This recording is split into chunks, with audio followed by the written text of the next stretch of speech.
I think it's a great conversation. I think Phil Jackson has some really good things to say about that.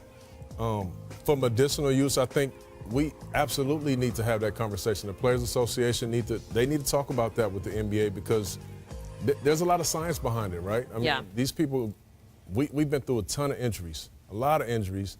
And I seen a piece with Jason Williams, who was the #2 pick in the draft from Duke, talked about him being addicted to Oxycontin and pain pills. I mean, and it would have been a much better and much easier thing to just have marijuana as, you know, a relief. But it's phony to act so much pain. Yep, but it's phony to act like you're not legalizing it in the league to protect your players from it. Right. When they have access to the pills you mentioned and to alcohol as well. Because the people that want to do things, if you're not allowing me to smoke, players are going to drink more. That just kind of Let's be honest. Push and pull that happens. Players are smoking, you know, even with the 4 tests.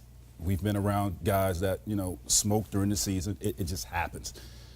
For so many years, they haven't found a way to control that. Why not?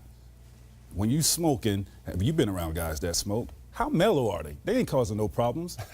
But guys drinking and killing people every day. I don't understand it. I mean, I've never been around anybody that's smoking marijuana. You just talked about the control. You can control and legislate alcohol more than you can the marijuana, which is why it's not legal in all 50 states because the other states are still trying to figure it out. Do you think realistically, and you guys have played, because we are heading to a place now where more than half of the states have it legalized in some form or another, whether it be completely recreational or you have to have a medical card. That being said, if we get to that point and you have teams in almost all of these states, will the NBA be forced to look at themselves and say, because wine is completely legal and you can't enforce a rule against that. If marijuana becomes completely legal, will they have to then face facts and say, well, we need to reevaluate and adapt? Well, obviously you're going to be able to always regulate things. I mean, alcohol is legal, but you can't do it while you're drinking, or while you're driving, excuse me. You can't do it, you know, in certain establishments. I mean, there's always going to be a way to regulate it.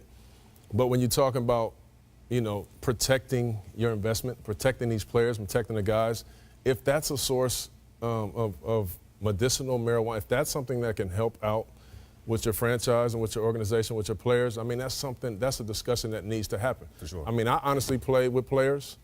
I'm not going to name names. Of course I'm not. I'm Probably not that kind of dude. Yeah. But I wanted them to actually smoke. They played better like that. They would play. Big time anxiety, like a lot of things that can be affected, that it brought them down a little bit, helped them out, helped them focus in a little bit on the game plan. That I needed them to do that. I would rather them do that sometimes than drink.